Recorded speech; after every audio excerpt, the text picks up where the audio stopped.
Hi, everyone, and welcome back to the second section of the fourth module of the History of Christianity 2 course. In the previous section, we looked at the first of two movements that happened as a result of the Protestant Reformation, that happened in response to the Protestant Reformation. We studied the Radical Reformation, the Anabaptists. The Radical Reformation wanted to reform more radically and or more quickly than Luther and the Swiss had. Now, in this section, we'll cover the other reaction to the Protestant Reformation. This movement is typically called either the Counter Reformation or the Catholic Reformation. This group thought that Luther and the Swiss reformers went too far. They wanted to reject or reverse their reforms. Now, about the term Counter Reformation, in one sense, this term is not accurate because much of this movement happened before Luther.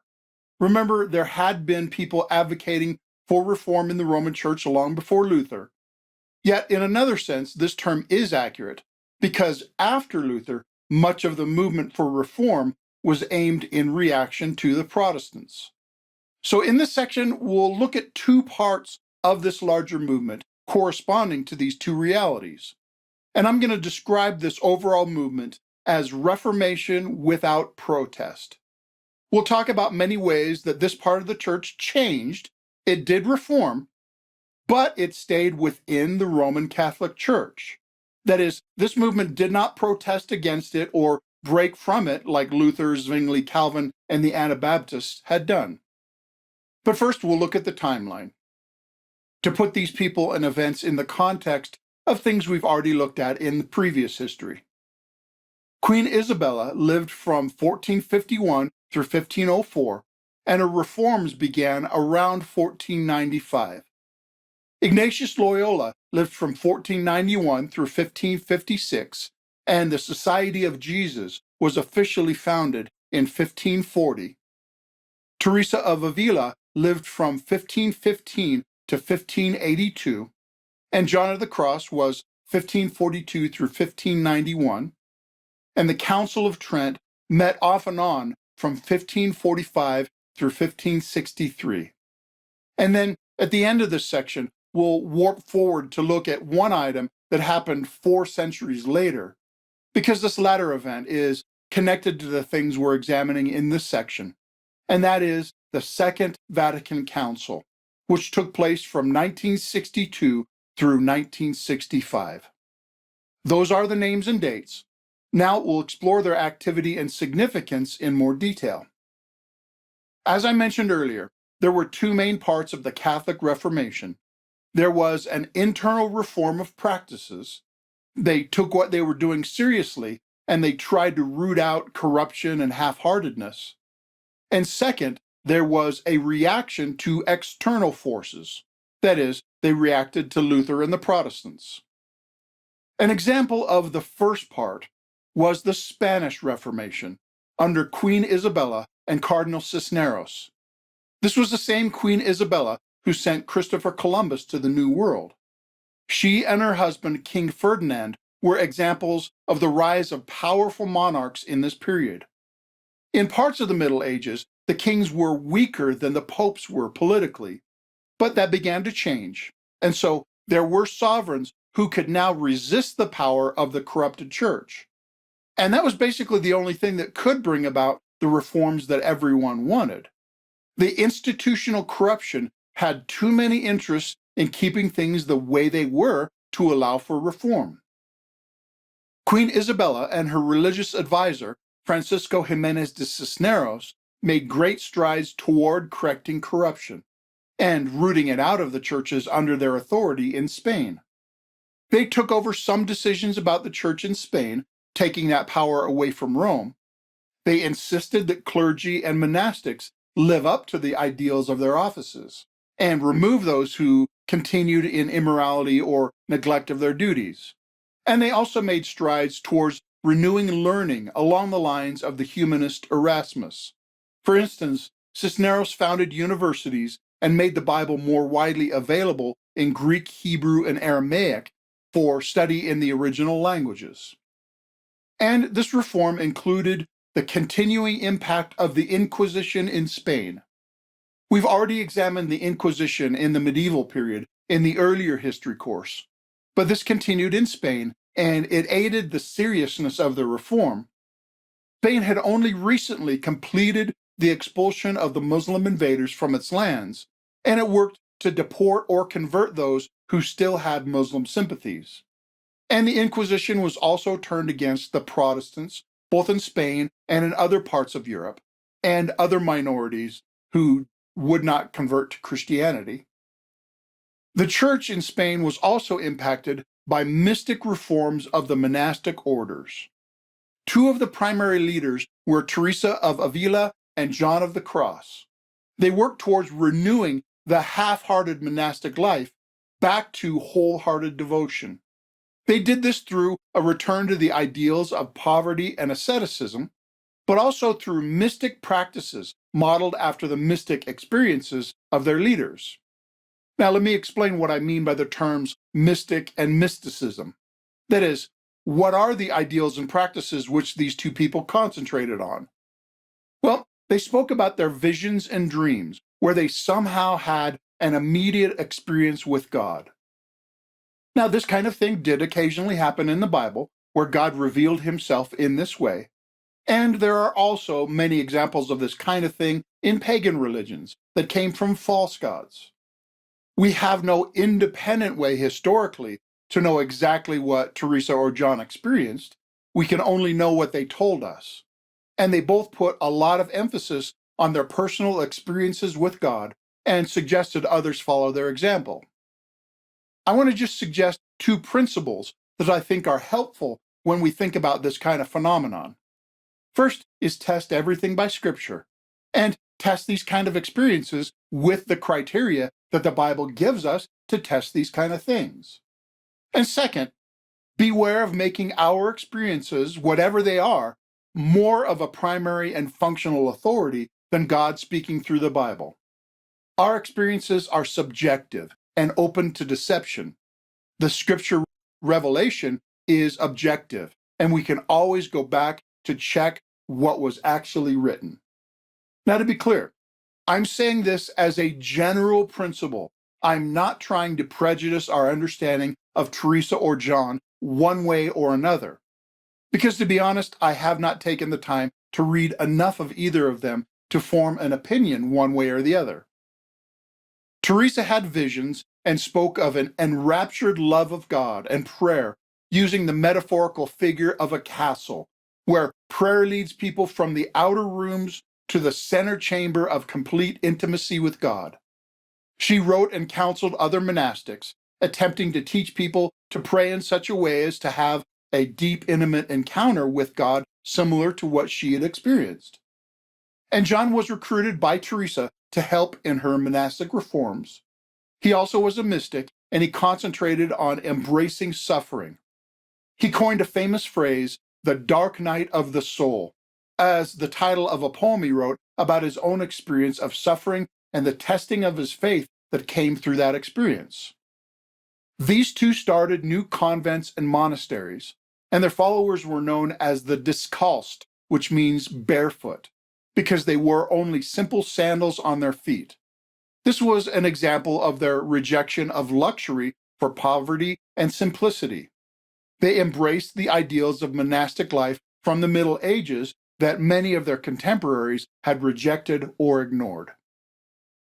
And there is one final item I want to cover in terms of the internal reforms of the Roman Catholic Church at that time, and this will also transition to how the Roman Catholics responded to the Protestants. And this is Ignatius Loyola and the Society of Jesus, also known as the Jesuits, or the Jesuit monastic order. We already covered Loyola and the Jesuits a bit in the first history course in terms of monastic orders and the missionary expansion under Francis Xavier and others. But here I want to look at this order in terms of this section's topic. Ignatius Loyola was a Spanish nobleman who pursued a military career, but that was changed when he was severely injured by a cannonball. While he was recovering, he read the lives of the saints, and he apparently had a vision which led him to devoting himself to the Virgin Mary. In his own words, he determined to be a soldier for Christ with the same discipline and loyalty as his earlier military career. Later, as a student in Paris, he gathered a group of fellow students around him, and that was the start of the Society of Jesus, which was later officially recognized by the Pope as a new monastic order. They took vows of poverty, chastity, and obedience to the Pope. In his book, The Spiritual Exercises, Loyola taught his followers certain disciplines and practices as their basic training for spiritual growth, such as prayers, meditations, and the practice of visualizing themselves as living at the time of Christ and observing Jesus firsthand. And like I mentioned, the Jesuits became a missionary force with military-like discipline. And part of that discipline was unquestioned obedience to the Pope. Rule number 13 of the Spiritual Exercises says, "We must hold fast to the following principle. What seems to be white, I will believe to be black if the hierarchical church so defines it." In other words, they had the principle that a good soldier will unquestionably obey orders, and the Pope and the Roman Church organization were the authorities that they intended to obey. And the Jesuits also had an ideal similar to the idea that the end justifies the means. So some Jesuits thought they could do apparently evil things if it advanced the cause of the church. The Jesuits basically became the zealots of Roman Catholicism. And today, they are the largest monastic order in the Roman Catholic Church, with over 20,000 members in over 100 nations. And the Jesuits also became a missionary force working against Protestantism. They started colleges training Jesuits and other Roman Catholics for that purpose. And that does transition us into the second part of the Catholic Reformation. That is the part that is more accurately called the Counter Reformation, because this was a reaction in resistance to what the Protestant reformers had done and were continuing to do at that time. First, I need to note that at the beginning of this period, there were two main factions within mainstream Roman Catholicism. The first were called the Spirituali, under the leadership of Cardinal Contarini. This group wanted to work with the Protestants and bring the church back together. They agreed with and wanted to implement some of Luther's reforms, and some even agreed with Luther on justification. But the other faction was called the Zelanti, which translates as the Zealots, under the leadership of Pope Paul IV. This group also wanted reforms, but in the direction of going back to medieval traditions, strengthening them and rejecting and suppressing all of what they called the Lutheran heresy. And this latter group and their goal of rejecting Protestant influence had won the debate by 1542. And from that time on, almost the entire official Roman Catholic Church was united in the rejection and resistance to the Protestant Reformation. There were a few ways that the Roman Church expressed its resistance to Protestantism. The first was prohibiting certain books, because the Protestants had taken advantage of the recently invented printing press and used books to spread their ideas. In 1559, the Pope issued the first official list of prohibited books. This list included those books which the church did not allow its people to print, buy, or read. And what is noteworthy is that these kind of lists of prohibited books included common language Bibles. And they also included some writings of the church fathers, which were still officially recognized and agreed with by the Roman Church. But because the Protestants were using those fathers to teach Protestant doctrines, their books were forbidden as well. And the second reaction was the widespread use of the Inquisition. The Roman Church saw its effectiveness in Spain, and it became used in other countries like Italy against the Protestants. The Inquisition included torture and even death for those accused of being heretics. And the Inquisition at that time pursued all Protestants as heretics, and many were martyred for being Protestant. However, the defining element of the Roman Catholic reaction to the Protestant Reformation was the Council of Trent. Leading up to that time, there had been a series of popes, many of whom were not interested in anything but power, and some were very corrupt. There was a power struggle between popes and emperors and kings. The emperor wanted to call a council to deal with Luther and the Protestants, but internal fighting prevented it for a while. And there were many in the Roman Church who feared a council because that might bring the kind of changes which would root out the corruption. And they feared that kind of change and rooting out of corruption because they were corrupt and wanted to keep things the way they were. And therefore, they successfully fought to delay a council for quite a while. Pope Paul III finally called a general council at a town called Trent in northern Italy in December of 1545. This took place at Trent because it was neutral ground between the Pope and the Emperor.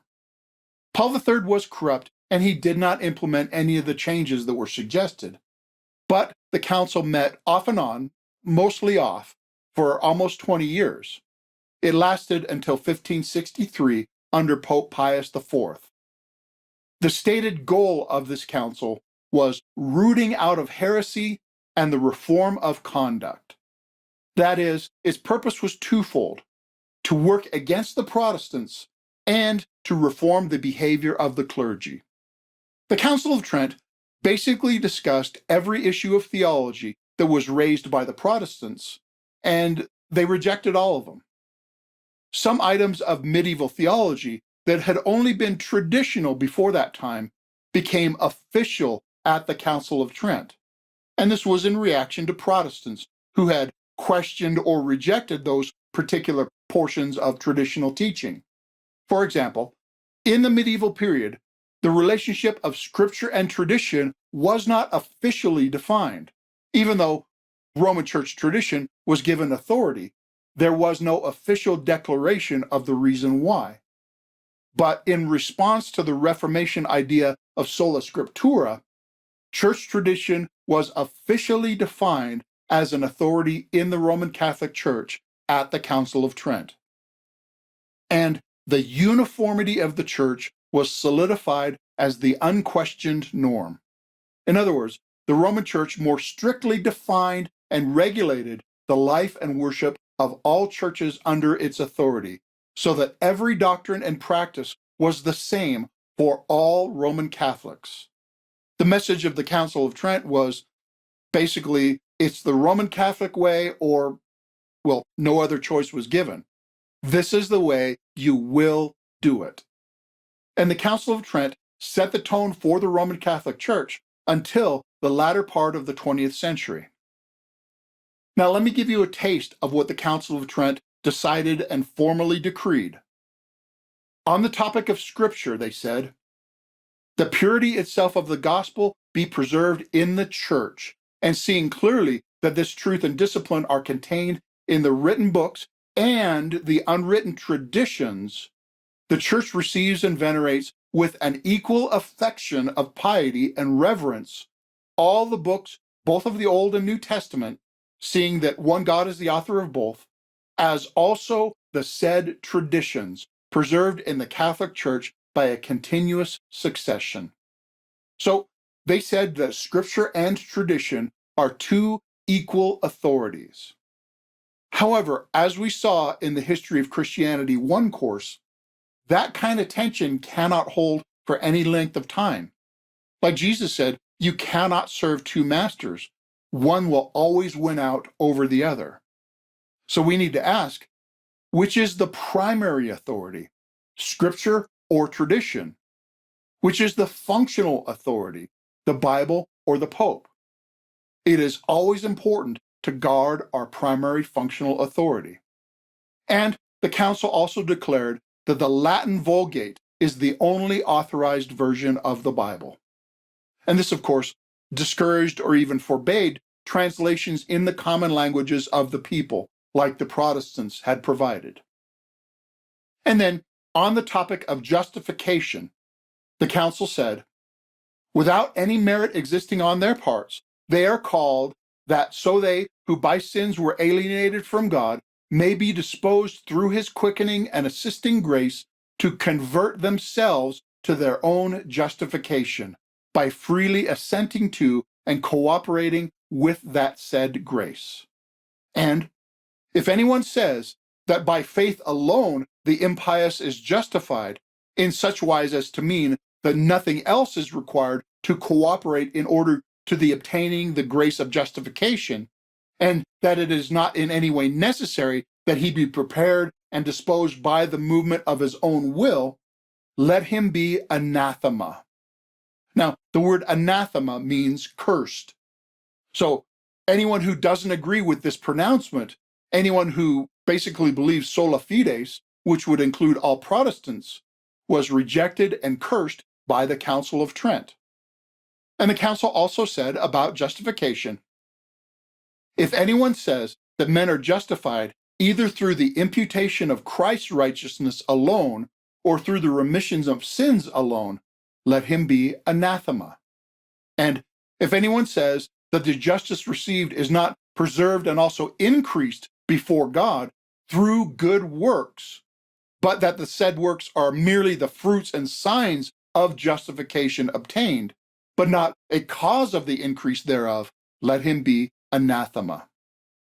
And then, on the topic of the sacraments, the Council of Trent pronounced, if anyone says that the sacraments are more or less than 7, baptism, confirmation, the Eucharist, penance, extreme unction, order, and matrimony, or that any of these 7 is not truly and properly a sacrament, let him be anathema. And if anyone says that the sacrament of the new law are not necessary unto salvation, and that without them men may obtain to God through faith alone, let him be anathema.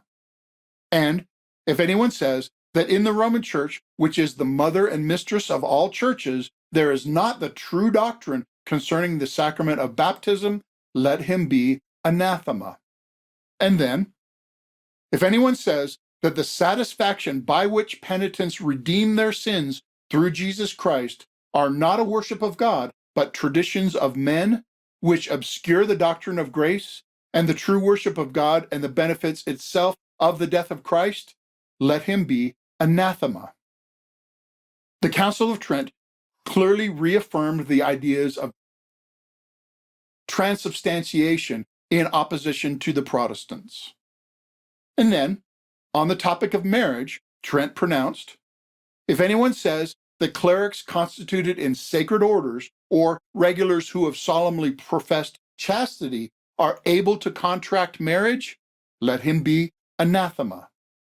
And on the topic of indulgences, they said, whereas the power of conferring indulgences was granted by Christ to the church, and she has, even in the most ancient times, used the said power delivered unto her of God, the Sacred Holy Synod teaches and enjoins that the use of indulgences for the Christian people most beneficial and approved of by the authority of sacred councils is to be retained in the church. And it condemns with anathema those who either assert that they are useless or who deny that there is in the church the power of granting them. In granting them, however, it desires that, in accordance with the ancient and approved custom in the church, moderation be observed, lest by excessive facility ecclesiastical discipline be enervated, and being desirous that the abuses which have crept therein, and by occasion of which this honorable name of indulgences is blasphemed by heretics, be amended and corrected, it ordains generally by this decree that all evil gains for the obtaining thereof, whence a most prolific cause of abuses among the Christian people has been derived, be wholly abolished. Now, in plainer language, they defended the use of indulgences and rejected the Protestants' complaints against them, but warned that indulgences could be and had been abused and therefore should be guarded against abuse. This pronouncement is interesting in that it clearly rejects the Protestant position while subtly admitting that indulgences had gotten out of hand and the Protestants had something to complain about. So it partly agreed with the Protestants without admitting that it agreed. The council also reaffirmed the traditional doctrines of purgatory and the intercession of saints, that is, the medieval system of merit. And in its last session, the Council of Trent also addressed issues of corruption, such as simony and clerical sexual immorality, almost as an afterthought. So, if you read through the documents of the Council of Trent and compare them with a typical Protestant confession, it kind of seems like they went down the list of what Protestants believed and rejected all of them, echoing the same language that the Protestants had used and then cursing anyone who believed that.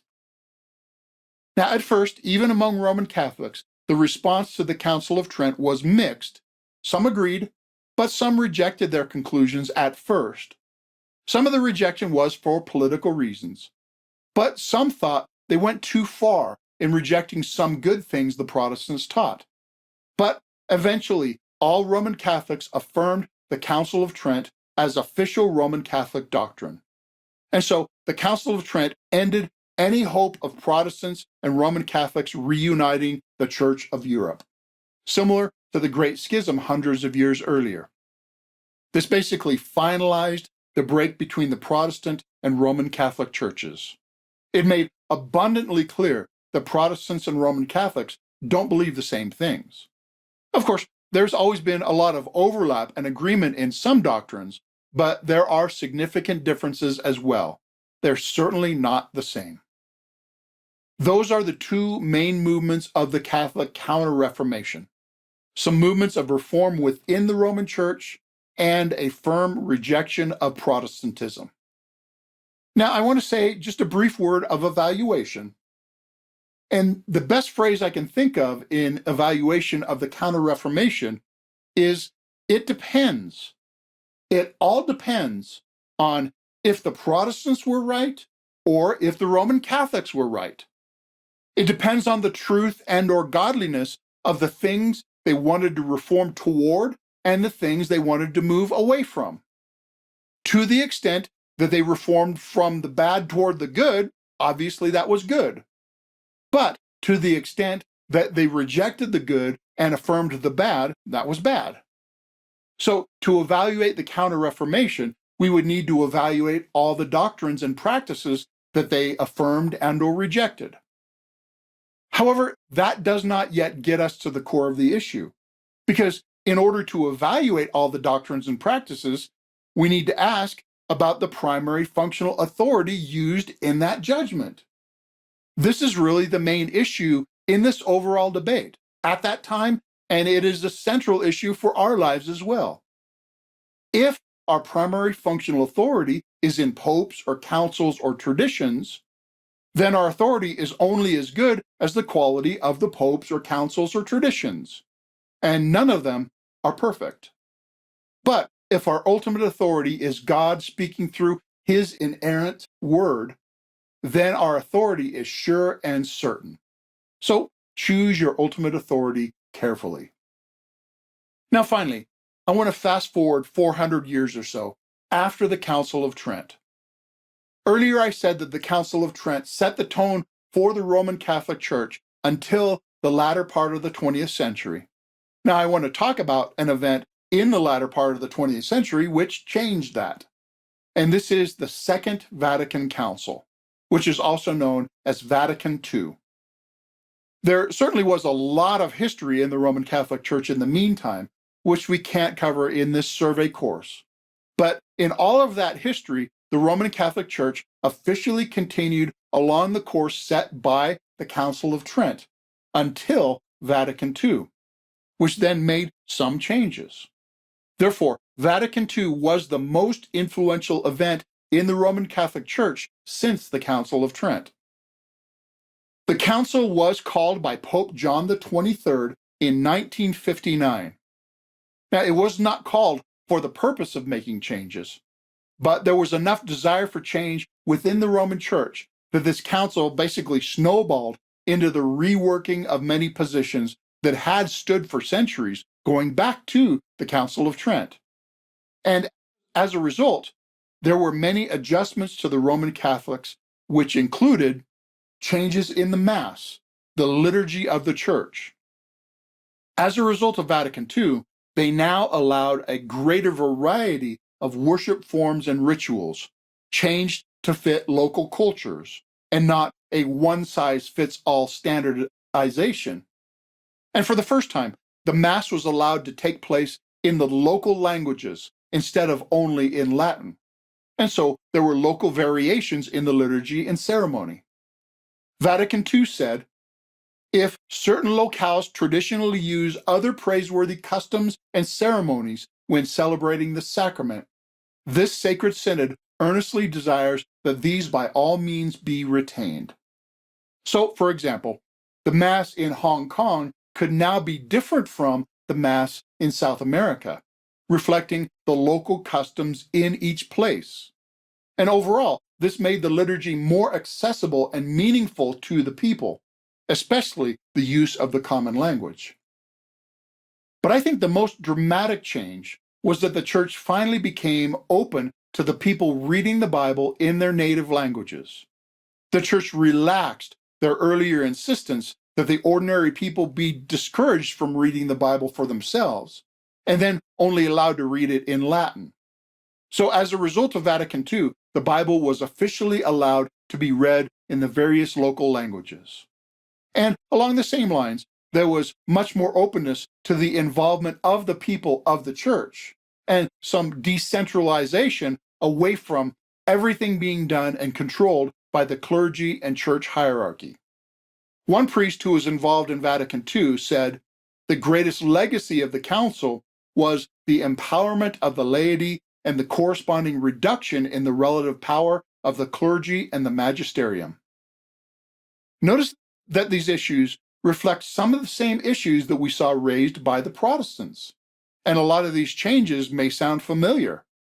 They're some of the same changes that Luther had made 4 centuries earlier, without a hint of acknowledging that Luther may have been right to give the Bible to the people in their native language and empower the laity. Some of the changes look very similar to the concept of the priesthood of believers. However, Vatican II changed the customary practices of the Roman Catholic Church to a certain extent, but they still upheld the traditional Roman Catholic doctrines, including those solidified in rejection of Protestantism. And they continued to insist that the Roman Catholic Church is the one true church. So Vatican II changed some of the practices, but not the theology of the Roman Catholic Church. There was, and still is, some resistance to the changes of Vatican II among the Roman Church. And so how much it will change and how much it will remain traditional is still to be seen. But the Second Vatican Council certainly was a momentous event for change in that church. Now let's review. We can summarize the Catholic Counter Reformation as reformation without protest. They changed some things while also strengthening loyalty to the official Roman Church organization. And there were 2 parts of this movement: internal reform and a reaction to external forces like the Protestants. Some key people we studied were Isabella and Cisneros, who worked against corruption in the Spanish Church, and Ignatius Loyola, Teresa of Avila, and St. John of the Cross, who pioneered new monastic orders to renew the seriousness of the monastics in the church. The main event in the Counter-Reformation was the Council of Trent. This insisted on uniformity of the church and a strong rejection of Protestantism, a rejection of its doctrines and a rejection of its practices, which worked out into a rejection and persecution of Protestants wherever they were within the reach of Roman Catholic authorities. And finally, centuries later, the Second Vatican Council allowed for some changes in the practices of Roman Catholic worship without changing any of the traditional theology. And that brings us to some discussion and application questions. First, what was good and worthy of imitation in the Catholic Reformation? What did you notice from either the internal Reformation or the reaction to the Protestants that you thought was good and true and right, and why? What was good about it? And how can you learn from and imitate the good you saw? And what was bad and should be avoided in the Catholic Reformation? What did you notice that you thought was wrong or false or misguided or unwise? And why? What was bad about it? And how can you learn from and avoid a similar problem in your own life? In what ways do you expect to apply this insight in your own life and ministry? Second, what did you learn about how to respond to issues in your own group which you think you need to change? This is similar to a question from the last few modules about how to do Reformation well. What did you learn in this section that would help you to be wise and effective in bringing about needed reformation and change? What did you learn in the section about what to avoid doing? Describe some principles and insights that you've gained and how these things will inform and change what you will do. And third is a similar question. What did you learn about how to respond to outsiders with whom you disagree? What did you learn from how the Roman Catholics responded to the Protestant Reformation, good and or bad? What principles can you use to help you respond rightly whenever you're confronted with someone else disagreeing with you or a position you hold? What are some good ways to respond that you've learned and should imitate? What are some bad ways to respond that you should avoid? How can you apply what you've learned? And last is the general question, what else did you learn and how does it apply? Here's where I will pause for discussion. Feel free to take as much time as you need to think through and talk about these issues and questions. And then, when you're ready, come back and we'll look at some guiding principles from this section. So pause the video now.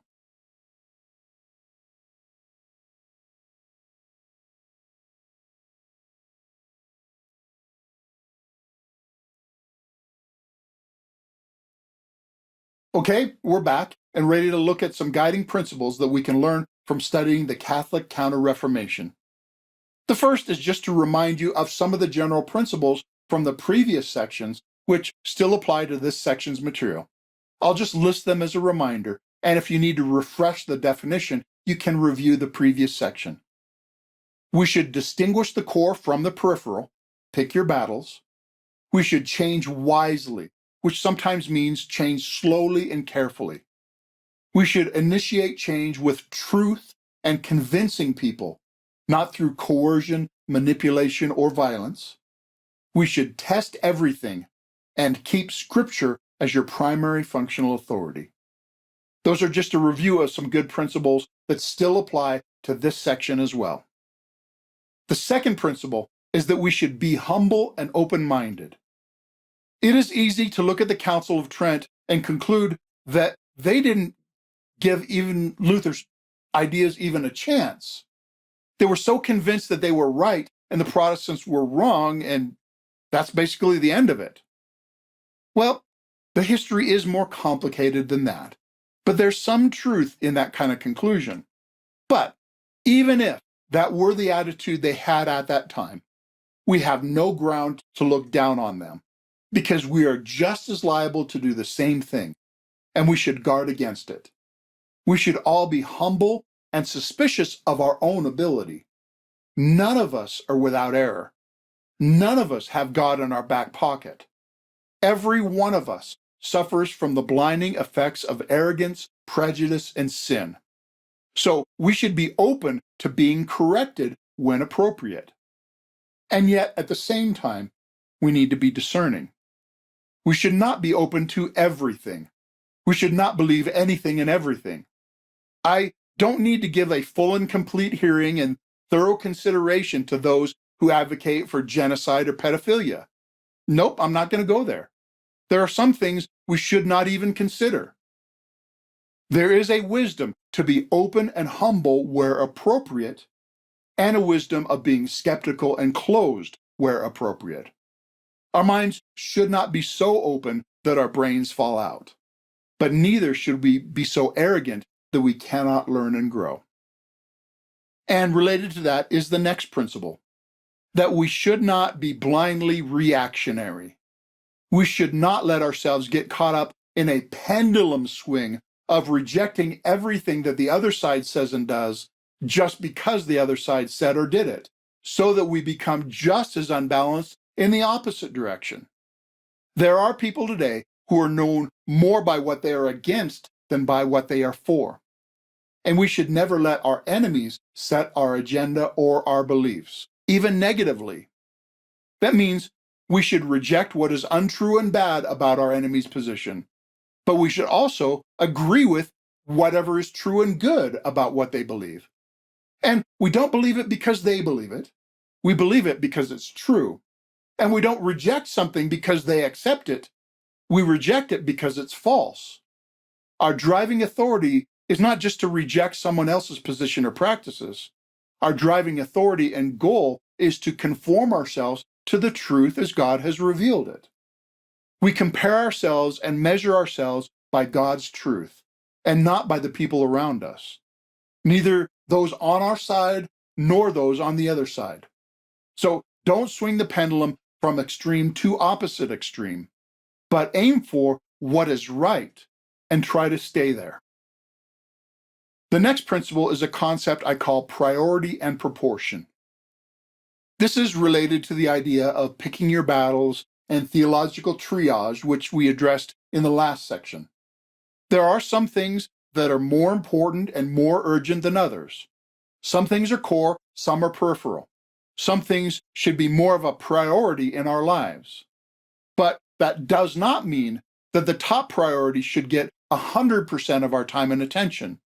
There are also other things that, even though they're not most important, still deserve at least some of our attention. From the illustration of triage, the guy who's about to die should see the doctor before the guy with a broken arm. However, the doctor should eventually get around to healing the guy with the broken arm. We should divide our time and energy in the right proportion. There might be an issue that is true and important, but only warrants, say, 5% of our time and energy. But if we give that thing 50% of our attention, then we're out of proportion. And God speaking through Scripture should be our authority in determining priority and proportion. There are some things that are in the Bible and are important, and so we should take them seriously. But if the Bible only mentions them a small proportion of the time, we should not give them more of our proportion than the Bible does. We should not neglect other things that the Bible gives more emphasis for the sake of things that are given less priority. Like Jesus said, people can strain out the gnat and swallow the camel. We should let God determine which battles we engage, which battles we ignore, and which percentage of our ability we give to each fight. We should ask God to guide our priorities and the proportion of our life we give to each priority. And the last principle I want to suggest is that when someone resorts to censorship, that is a pretty clear sign that they have a losing argument. Remember, at that time, the Roman Catholic Church prohibited certain books, including the Bible. But those who have the truth are not afraid to hear falsehood. Those who have the truth are not afraid to defend it. Because the best antidote to falsehood is the truth. And the best way to stop a bad idea is to bring it into the light and compare it with a better idea. So if someone tries to censor their opponent, it usually shows that they're not confident in their own position. Censorship is almost always bad, and there is a very good reason that freedom of speech was included in the Bill of Rights. However, I do need to qualify that somewhat, because there's a difference between censorship and listening to what people have to say. Their right to speak does not mean that I have to listen. And they don't necessarily have the right to speak at any time and in any place. For example, imagine I'm teaching a history class and someone interrupts in order to talk about hockey. Now, for the record, I like hockey, and I think this guy should feel free to talk about hockey all he wants on his own time. But in the middle of a history class, I would tell him to sit down and shut up, because he's dishonoring all the other students who pay to learn about history in that class at that time. In other words, we have a right to speak, but we have to earn the right to be heard. And in our culture, unfortunately, I also have to point out that keeping porn away from children is not censorship. It's not book banning. It's the bare minimum of acceptable parenting. It's just a clear sign of sanity.